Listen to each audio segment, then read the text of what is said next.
Shalom, selamat pagi semuanya. Bersyukur, berterima kasih pada Tuhan.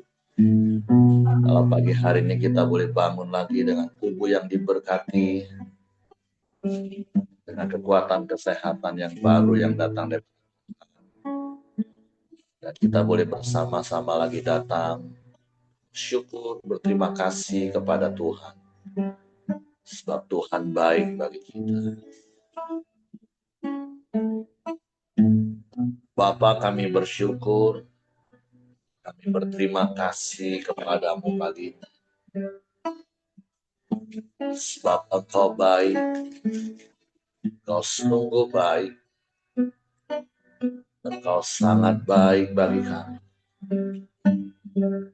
Teramat baik. Selamanya Engkau baik. Tak berkesudahan kasih setiamu dalam hidup kami. Sebab itu kami memujimu, kami menyembahmu, meninggikan namamu, Yesus Tuhan. Terpujilah namamu.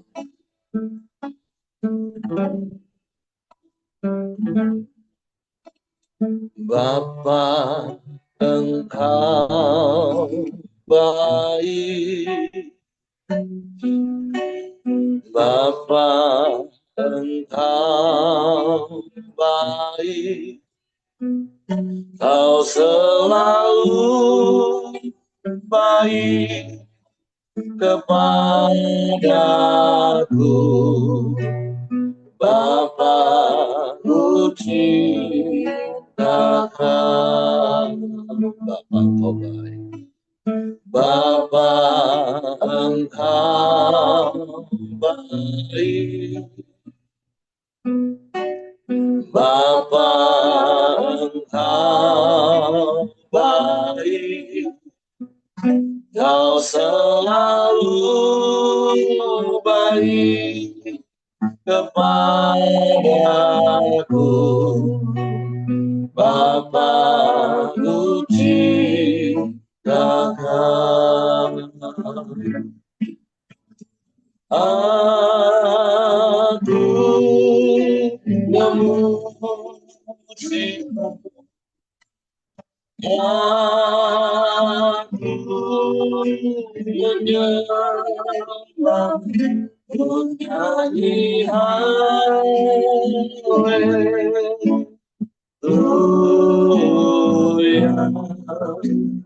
Bapa, ku cintakan.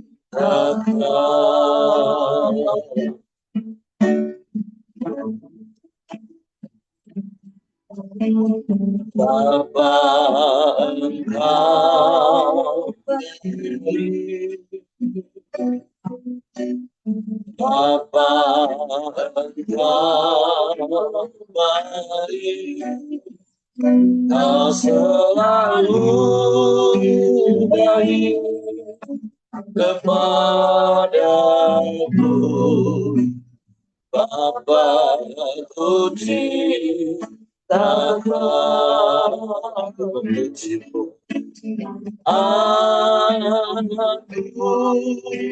memujimu, ya aku menyembahmu, menyanyi haleluya.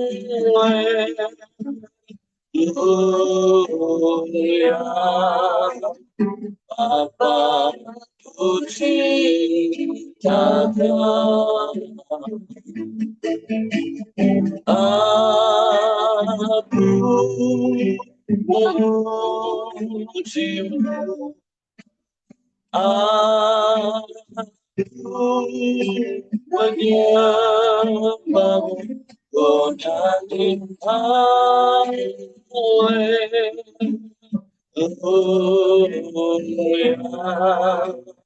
Bapa, ku cintakan. Bapa puji takkan, Bapa puji takkan.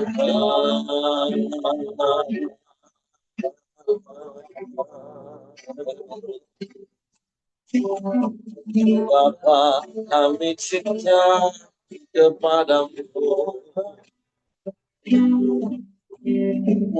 Kau lebih dulu mencintai kami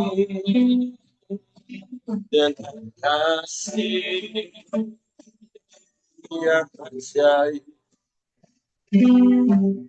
kasih yang sempurna, kasih yang tiada duanya. Kau berikan Yesus bagi kami, mati menebus hidup kami, mencurahkan darah, menghapus dosa kami.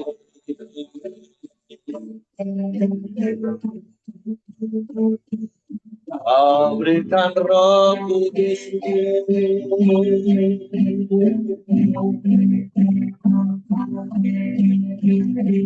menuntun hidup kami, menyertai, jagai. Sungguh kami bersyukur,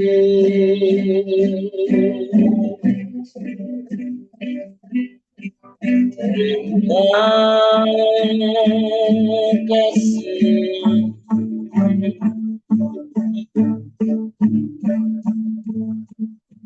Terima kasih.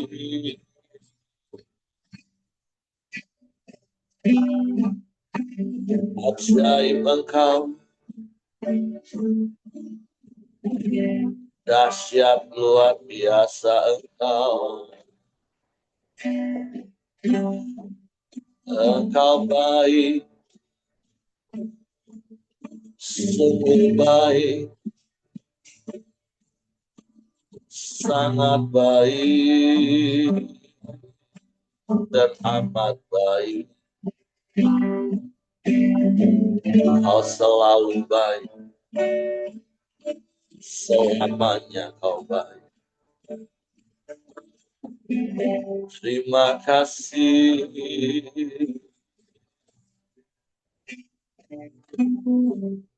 Terima kasih.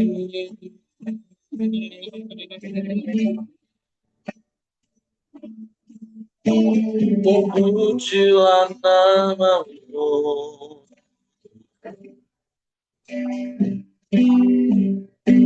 Terpuji nama-Mu. Haleluya.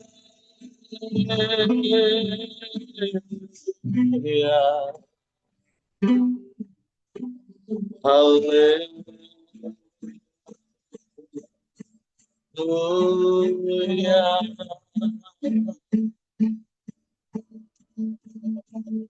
Ajaib Tuhan, ajaib Tuhan. Tepuji nama-Mu ya Allah. Kami sembah,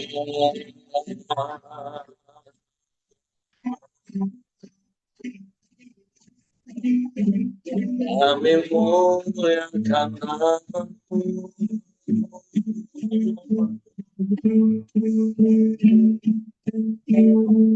Terima kasih.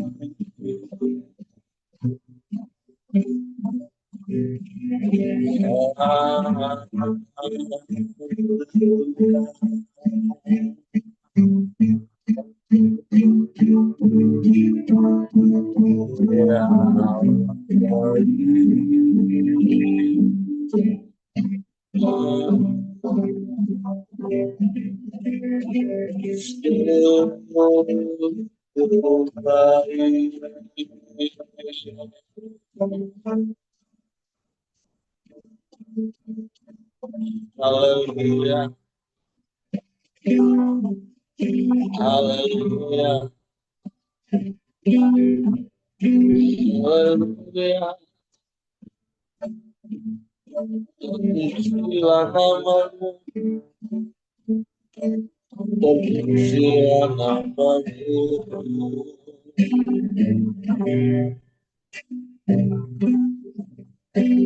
Ajaib Tuhan, ajaib Tuhan. Tidak ada yang lain, tidak ada yang sama seperti hanya Engkau, Engkau, hanya Kau satu-satunya penolong yang setia. Tak pernah terlambat pertolongan-Mu. Sebab kami terus menanti-nantikan Engkau dengan penuh harap dan percaya. Terpujilah namamu,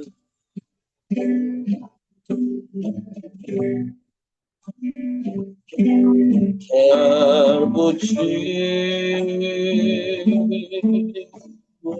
namamu. Haleluya,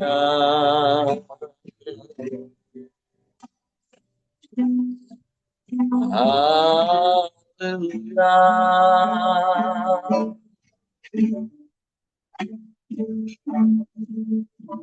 Mulialah namamu,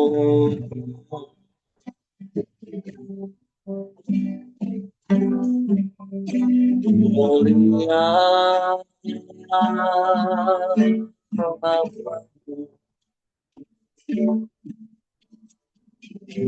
Ajaib Tuhan, ajaib Tuhan. Kau Bapa yang baik, Bapa yang setia, Bapa yang tak pernah ingkar janji.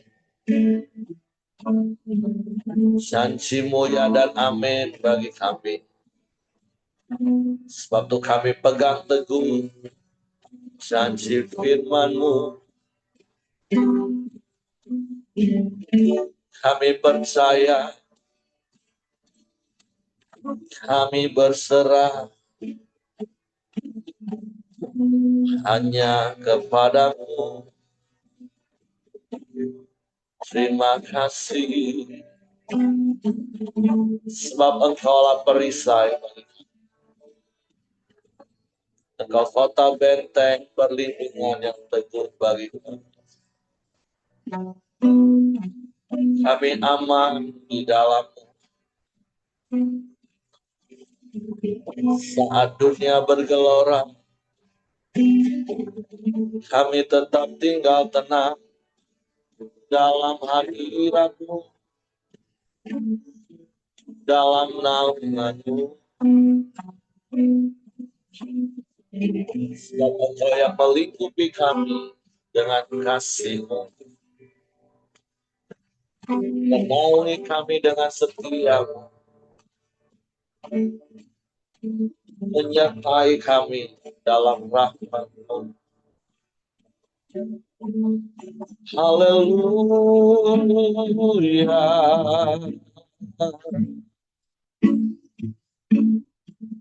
haleluya,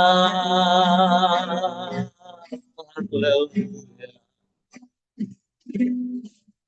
Kami sembah, kami sembah, kami sembah, kami puji, kami muliakan Engkau.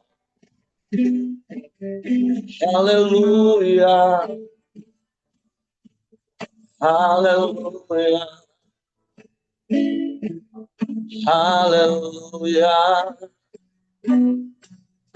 Ajaib Tuhan,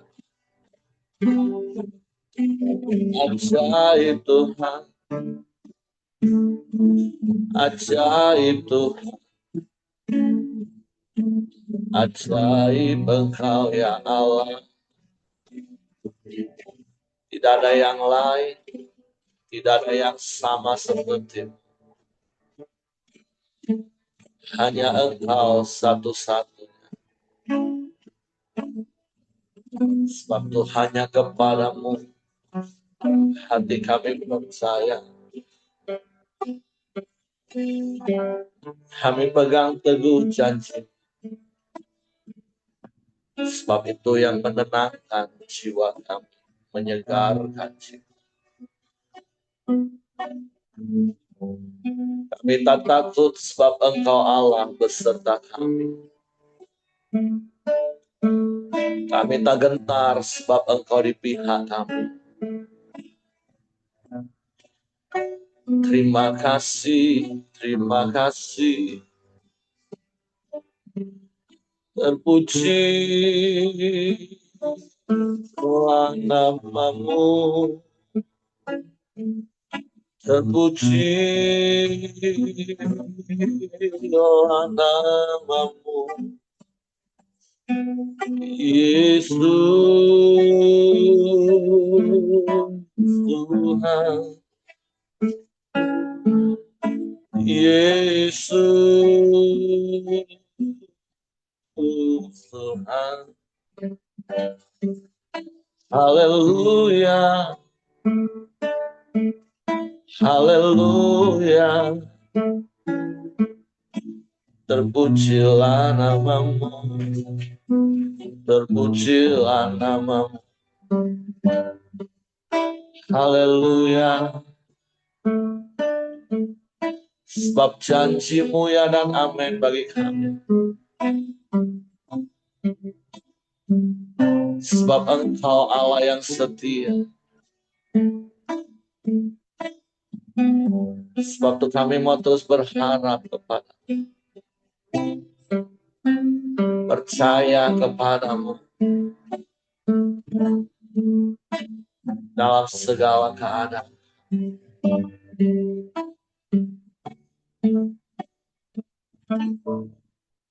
Ketika ku hadapi kehidupan ini, jalan mana yang harus ku pilih? Ku tahu ku tak sanggup, ku tahu ku tak sanggup. Hanya Kau Tuhan tempat jawaban. Ya. Aku pun tahu ku tak pernah sendiri.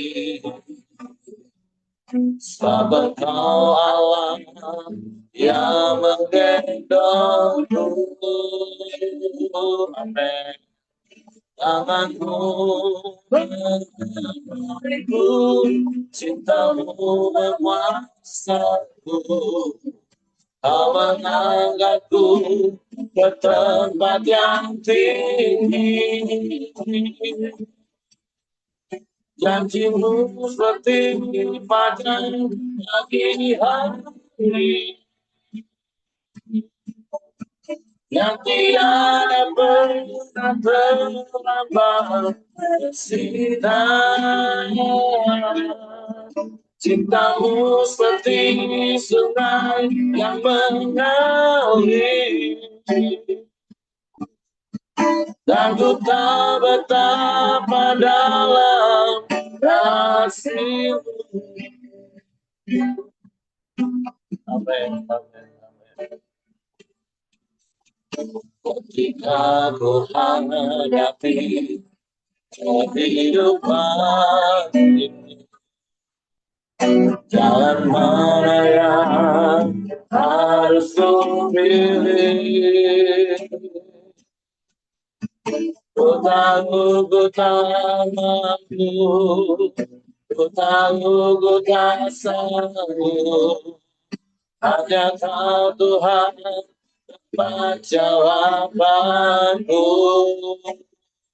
Ya, aku pun tahu ku tak pernah sendiri.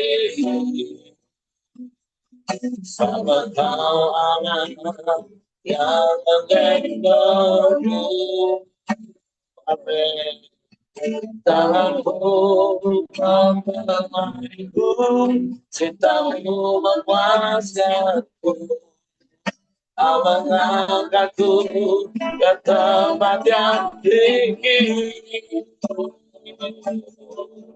Janjimu seperti fajar pagi hari,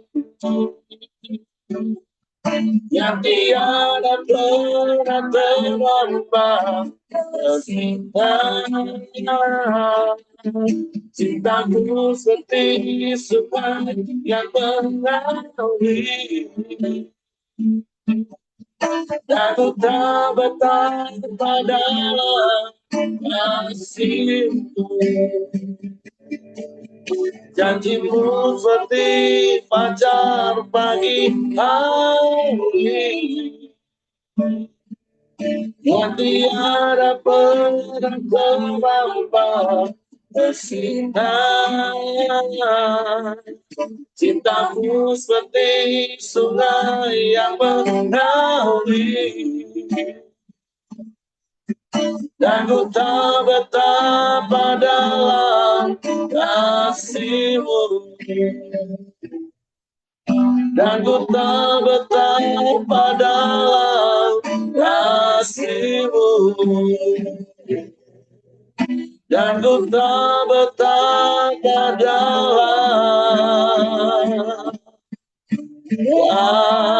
kasihmu.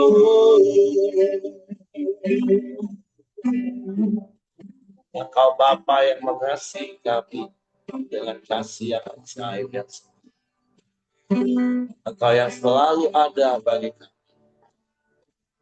Engkau yang menggendong kami bahkan sampai masa putih rambut kami, sampai masa tua kami.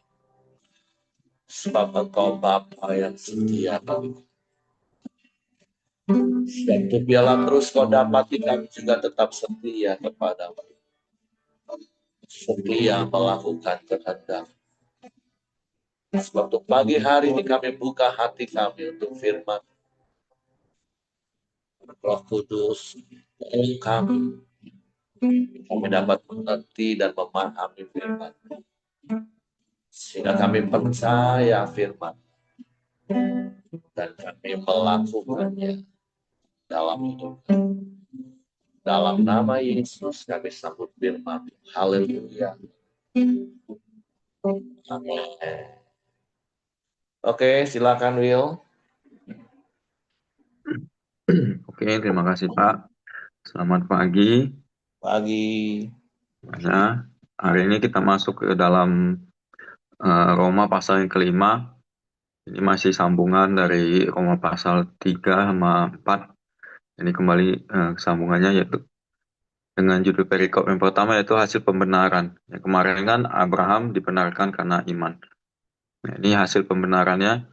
Ayat yang pertama, sebab itu kita yang dibenarkan karena iman, kita hidup dalam damai sejahtera dengan Allah oleh karena Tuhan kita, Yesus Kristus. Oleh Dia, kita juga beroleh jalan masuk oleh iman kepada kasih karunia ini. Di dalam kasih karunia ini, kita berdiri dan kita bermegah dalam pengharapan akan menerima kemuliaan Allah. Dan bukan hanya itu saja, kita malah bermegah juga dalam kesengsaraan kita, karena kita tahu bahwa kesengsaraan itu menimbulkan ketekunan. Dan ketekunan menimbulkan tahan uji, dan tahan uji menimbulkan pengharapan. Dan pengharapan tidak mengecewakan, karena kasih Allah telah dicurahkan di dalam hati kita oleh Roh Kudus yang telah dikaruniakan kepada kita. Karena waktu kita masih lemah, Kristus telah mati untuk kita, orang-orang durhaka, pada waktu yang ditentukan oleh Allah. Sebab tidak mudah seorang mau mati untuk orang yang benar, tetapi mungkin orang yang baik, ada orang yang berani mati. Akan tetapi, Allah menunjukkan kasih-Nya kepada kita, oleh karena Kristus telah mati untuk kita. Ketika kita masih berdosa, lebih-lebih karena kita sekarang telah dibenarkan oleh darah-Nya, kita pasti akan diselamatkan dari murka Allah. Sebab, jikalau kita ketika masih berseteru, diperdamaikan dengan Allah oleh kematian anaknya, lebih-lebih kita yang sekarang telah diperdamaikan, pasti akan diselamatkan oleh hidupnya. Dan bukan hanya itu saja, kita malah bermegah dalam Allah oleh Yesus Kristus Tuhan kita, sebab oleh Dia kita telah menerima pendamaian itu. Nah, untuk perikop pertama ini, sebagai sambungan perikop kedua kemarin, Abraham dibenarkan oleh iman. Nah, di sini uh, dijelaskan kembali bahwa hasil dari pembenaran yang itu, bahwa kita dibenarkan kita bisa beroleh kasih karunia. Di sini karena kita dibenarkan kita beroleh kasih karunia. Di sini kita bisa lihat bahwa di ayat yang ke-5, di sini kita bisa bermegah di dalam pengharapan akan kemuliaan Allah. Nah, di sini kan kita bermegah bukan hanya karena pengharapan ketika memperoleh kasih karunia iman yang benar. Kita di sini memperoleh pengharapan yang satu-satunya itu kepada Tuhan. Karena di situ ada Roh Kudus yang ada di dalam hati kita, yang dikaruniakan kepada kita, sehingga apapun yang terjadi di dalam hidup kita, ketika kita memiliki iman yang benar, akan ada pengharapan yang luar biasa di dalam hidup kita, yang dikuatkan oleh Roh Kudus itu sendiri. Dan di sini kan ada perumpamaan. Ada sebenarnya tiga perumpamaan. Yang pertama yaitu,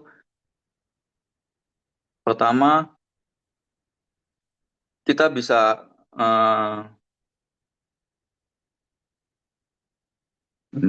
ayat ke-7.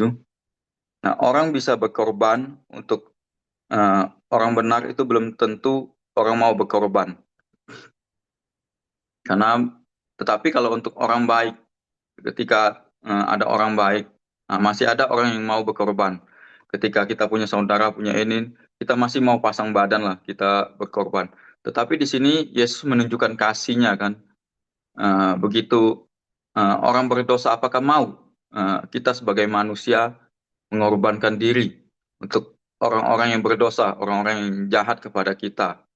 Nah, di sini Tuhan menunjukkan kasih-Nya, memberikan contoh bahwa ya pengorbanan Tuhan itu luar biasa. Khususnya Yesus Kristus, dia mengorbankan dirinya untuk orang-orang seperti kita yang berdosa. Ini kan menunjukkan untuk kita mau mempraktekkan seperti Tuhan ini, Yesus ini sangat berat sekali. Kita berani berkorban untuk orang yang baik. Itu pun belum tentu kita mau berkorban nyawa loh. Berkorban, kadang kita berat mau berkorban keuangan apapun itu. Ketika ada orang baik yang selalu, kita masih berpikir itu. Apalagi orang-orang yang berdosa, musuh kita atau orang-orang yang menyakiti kita, mau nggak kita berkorban? Nah, untuk mengampuni pun kadang terpikir kita masih sulit, apalagi kita mau berkorban. Nah, ini yang diajarkan Yesus kepada kita, bahwa kita sebagai orang-orang yang telah dibenarkan karena iman kita harus menunjukkan kasih karunia kita, kasih kita kepada sesama kita, karena ya ini yang ditunjukkan bagaimana kita bisa berkorban untuk hal-hal yang menurut kita harus memang dikorbankan, baik itu kadang orang yang kita tersinggung apapun itu, korban perasaan, korban hal materi, korban-korban waktu. Karena kan kita tidak bisa seperti Yesus mengorbankan nyawanya yang luar biasa. Nah, kita lakukan dulu hal-hal yang kecil lah, apapun itu, mau korban emosi ketika kita mau marah, mau apapun itu kita praktekkan.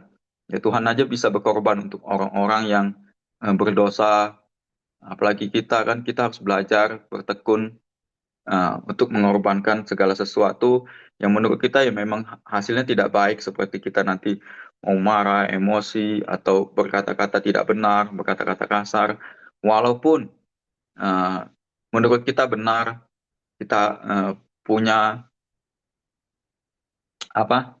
Memang kita berhak untuk marah atau berhak untuk ini, tetapi di sini kita diajarkan untuk mau berkorban lah, uh, untuk menahan segala sesuatu untuk kebaikan. Nah, di sini untuk perikop keduanya, saya bacakan untuk pasal ke-12. Judul perikopnya, Adam dan Kristus. Sebab itu, sama seperti dosa telah masuk ke dalam dunia oleh satu orang, dan oleh dosa itu juga maut, demikianlah maut itu telah menjalar kepada semua orang. Karena semua orang telah berbuat dosa. Sebab sebelum hukum Taurat ada, telah ada dosa di dunia. Tetapi dosa itu tidak diperhitungkan kalau tidak ada hukum Taurat. Sungguh pun demikian, maut telah berkuasa dari zaman Adam sampai kepada zaman Musa, juga atas mereka yang tidak berbuat dosa dengan cara yang sama, yang seperti telah dibuat oleh Adam, yang adalah gambaran dia yang akan datang. Tetapi karunia Allah tidaklah sama dengan pelanggaran Adam.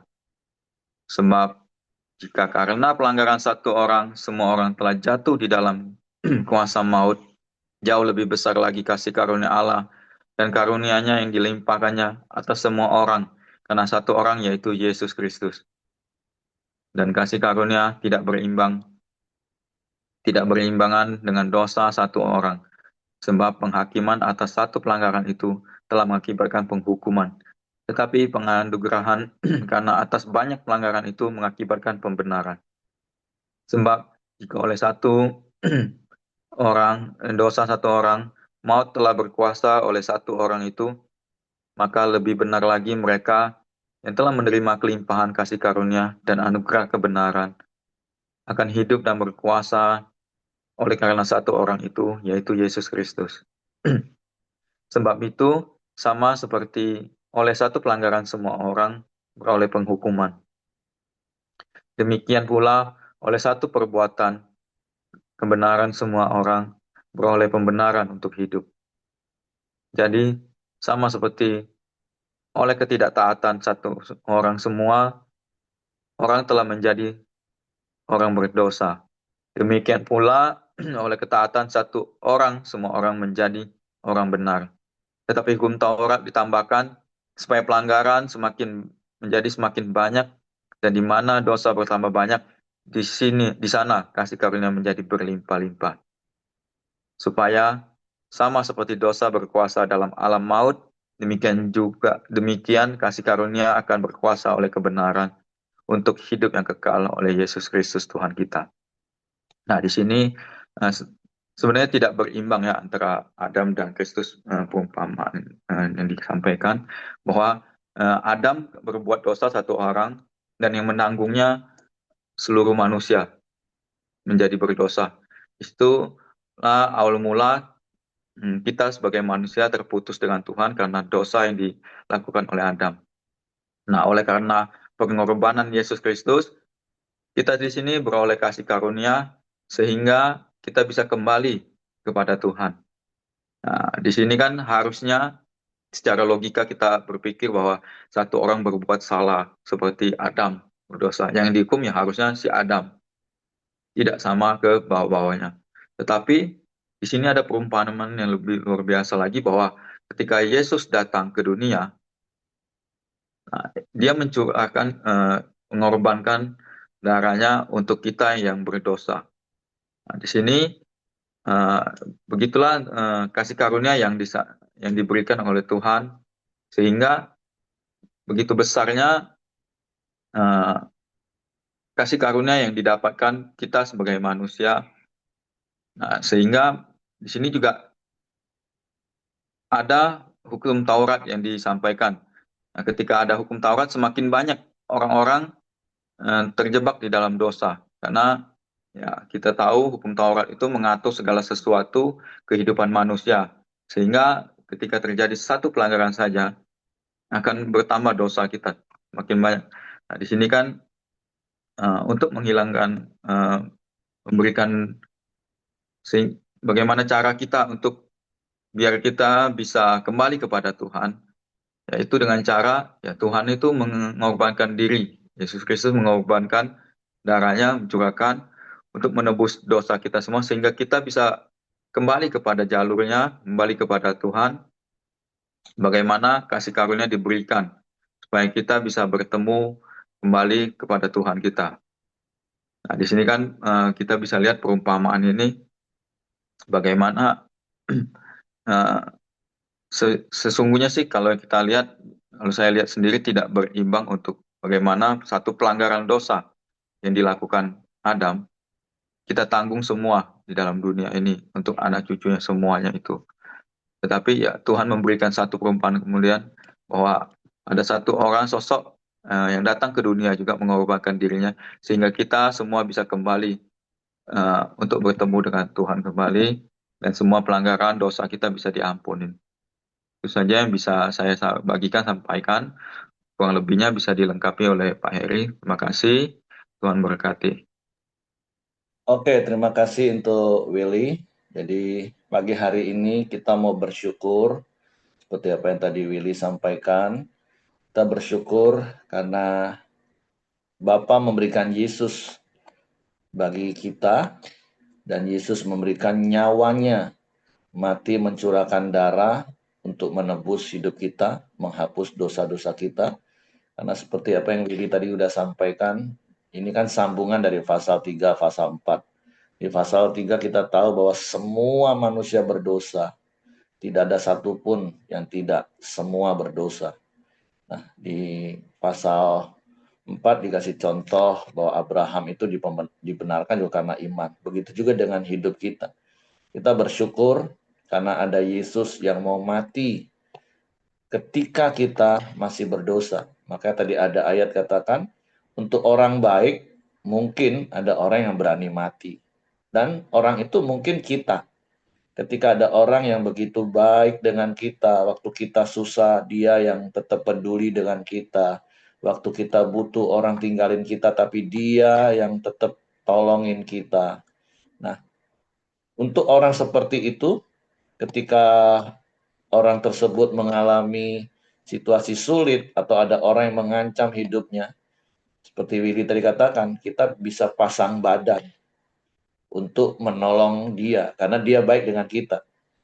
Tapi untuk orang benar, nggak mudah untuk orang mau menolong. Ya kalau dia benar dan dia mengalami konsekuensi dari hidup benarnya, ya itu konsekuensi dia lah. Orang akan berpikir seperti itu.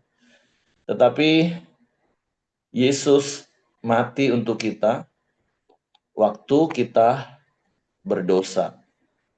Itu hal yang luar biasa, yang nggak akan pernah mungkin dapat dilakukan oleh siapapun juga selain oleh Yesus.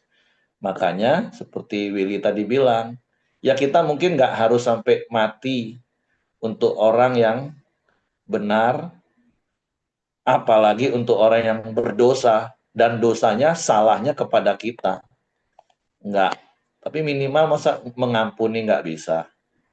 Kalau Yesus aja mau mati untuk orang yang berdosa, kita nggak usah mati lah untuk orang yang bersalah, untuk kita nggak usah. Mati ego aja sih. Dengan apa? Ya mengampuni. Nah, jadi mari Bapak Ibu, memang tidak mudah, tapi bukan berarti tidak bisa. Kenapa? Karena kita juga sudah menerima pengampunan. Yesus mati bagi kita waktu kita masih berdosa. Jadi mari firman Tuhan ini tentu mengingatkan kita untuk terus bersyukur buat karya salib yang sudah membuat kita ditebus dari segala dosa kita, dari segala perhambaan. Tetapi juga mengingatkan kita, kalaupun ada orang yang bersalah kepada kita, mari kita juga belajar seperti Yesus. Minimal, ini kan minimal kan, walaupun tentu nggak mungkin juga sampai mati kita. Paling tidak kita bisa belajar untuk mengampuni. Dan berkali-kali kalau bicara tentang mengampuni, saya selalu katakan, mengampuni itu keputusan, sembuh itu memang proses, lupa nggak bakalan.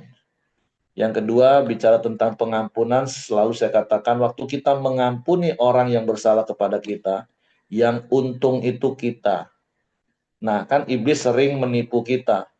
Seakan-akan kita menjadi pihak yang rugi ketika kita mengampuni orang yang bersalah kepada kita. Enggak Bapak Ibu, kita yang untung Bapak Ibu. Jadi bicara tentang pengampunan, mari ingat bahwa Yesus pun mengampuni kita waktu kita berdosa. Jadi mari bersyukur untuk hal itu. Nah yang kedua ya tentu kita diingatkan tentang kasih karunia tadi. Kan kalau tadi ada ayat katakan ya sebenarnya sebelum ada hukum Taurat ya dosa itu nggak diperhitungkan.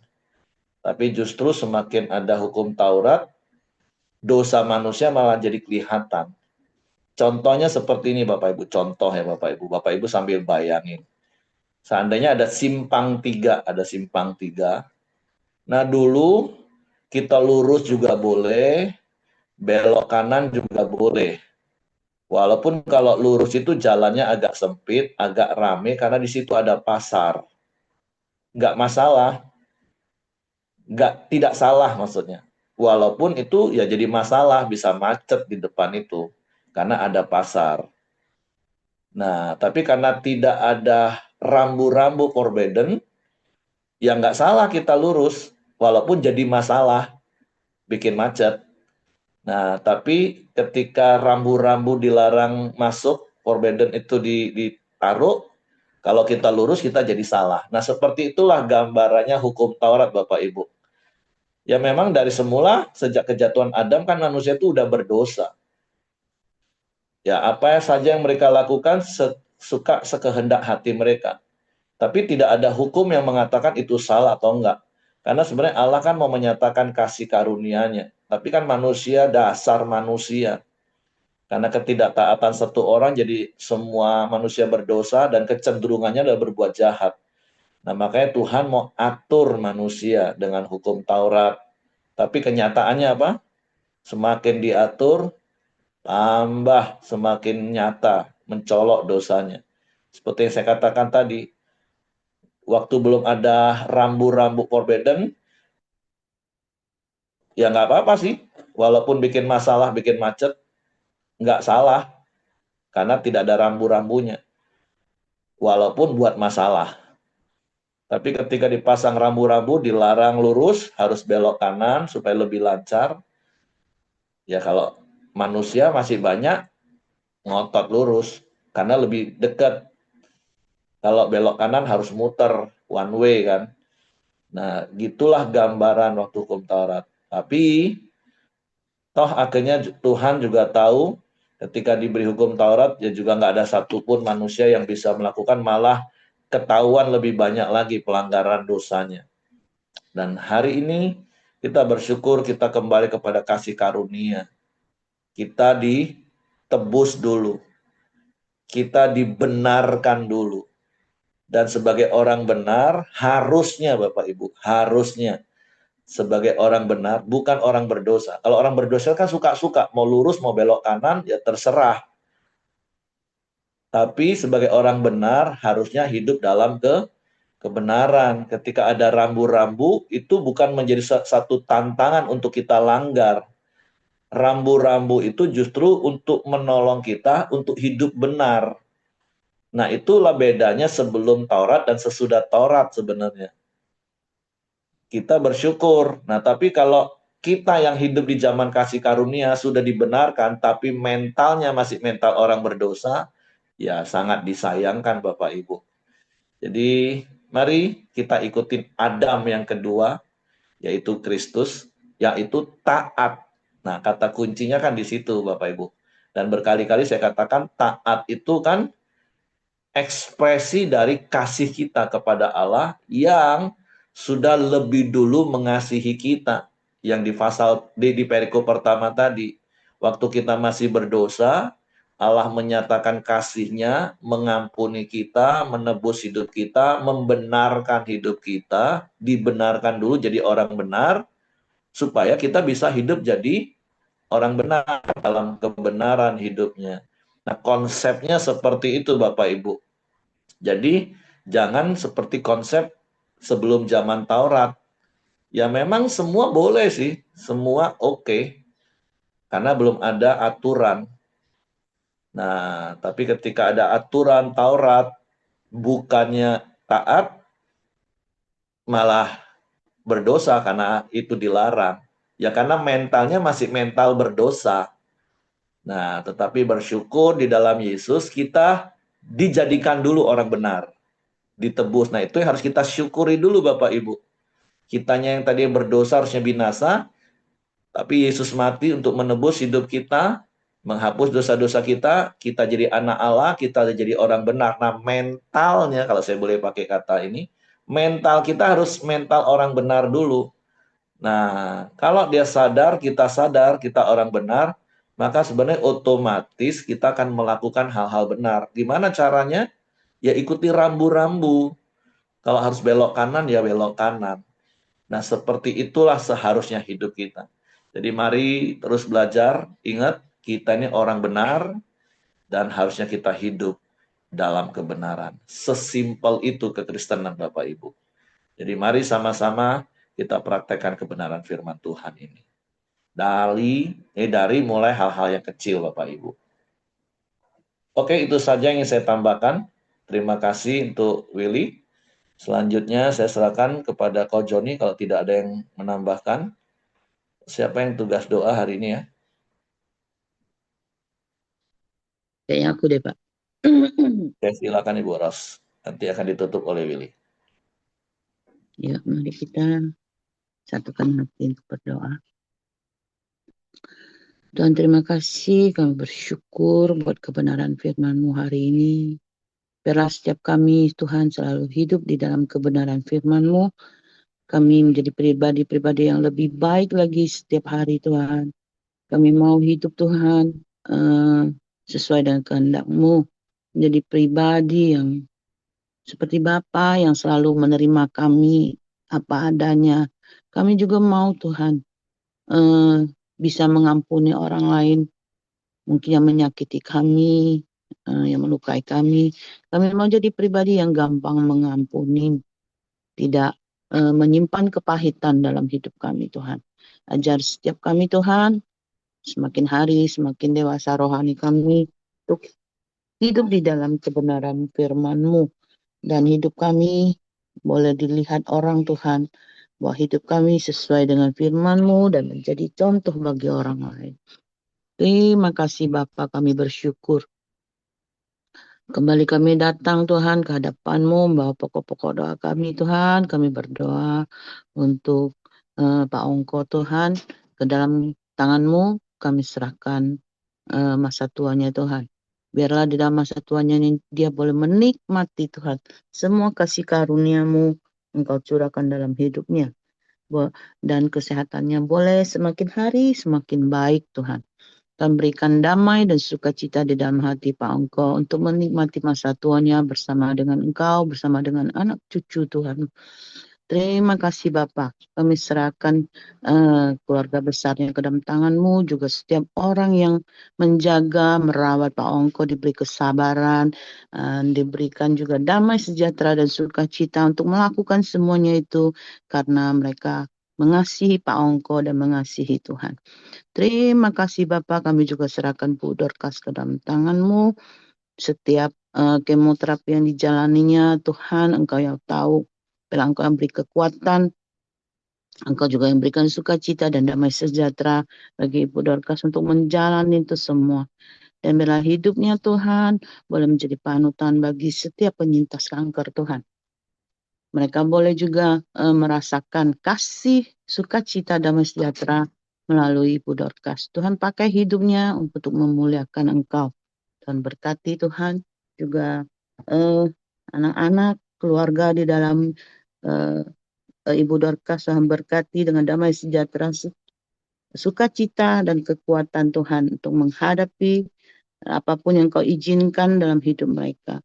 Terima kasih Tuhan, terima kasih. Kami bersyukur biarlah setiap anggota Koram Deo juga Tuhan beri kekuatan untuk menjalani hari-hari kami Tuhan. Berikan juga damai sejahtera, sukacita, agar hidup kami Tuhan tidak menjadi batu sandungan bagi orang lain, tapi hidup kami Tuhan menjadi berkat, menjadi contoh, menyatakan kebaikan-Mu Tuhan.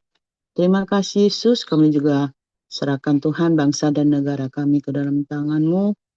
Tuhan yang beracara, Tuhan yang pegang kendali atas setiap pemimpin dari yang tertinggi sampai yang terendah. Tuhan pegang kendali hidup mereka. Dan juga Tuhan, biarlah setiap keputusan yang diambil untuk kebaikan setiap rakyat Indonesia, Tuhan campur tangan. Biarlah juga setiap pemimpin-pemimpin kami ada rasa takut akan Engkau. Terima kasih Bapa, kami serahkan bangsa dan negara kami ke dalam tangan-Mu. Tuhan berkati setiap hasil buminya, Tuhan berkati penduduknya Tuhan. Dan curahkan Tuhan kemurahan-Mu, agar Tuhan Indonesia Tuhan penuh dengan kemuliaan-Mu. Banyak jiwa-jiwa Tuhan boleh datang dan percaya pada Engkau. Juga Tuhan hamba berdoa agar setiap kami atau setiap anak-anak-Mu yang berada di garis ke depan memberitakan firman-Mu, Tuhan berikan kekuatan disertai dengan tanda dan mukjizat Tuhan untuk membawa lebih banyak lagi anak-anak-Mu, orang-orang Indonesia Tuhan untuk percaya kepada-Mu. Terima kasih Bapa, kami serahkan ke dalam tangan-Mu Indonesia dan setiap kami Tuhan. Dalam nama Yesus kami berdoa, haleluya. Mari kita berdoa doa Bapa kami. Bapa kami yang di surga, dikuduskanlah nama-Mu. Datanglah kerajaan-Mu, jadilah kehendak-Mu di bumi seperti di surga. Berikan kami pada hari ini makanan kami yang secukupnya. Dan ampunilah kami akan kesalahan kami, seperti kami juga mengampuni orang yang bersalah kepada kami. Dan janganlah membawa kami ke dalam pencobaan, tetapi lepaskanlah kami daripada yang jahat. Dan Engkau yang punya kerajaan, kuasa, dan kemuliaan sampai selama-lamanya. Amin. Sekali lagi Tuhan kami mengucap syukur dan terima kasih Tuhan atas kasih karunia-Mu. Pengharapan kami hanya ada pada-Mu Tuhan. Terima kasih. Baiklah penghiburan-Mu Tuhan, damai sejahtera-Mu Tuhan, penyertaan-Mu, perlindungan-Mu Tuhan, dan pengharapan kami akan pada-Mu Tuhan. Hanya ada di dalam nama Yesus Kristus. Haleluya. Amin. Tuhan Yesus berkati semuanya. Oke, semangat pagi, selamat beraktivitas, dan Tuhan Yesus memberkati.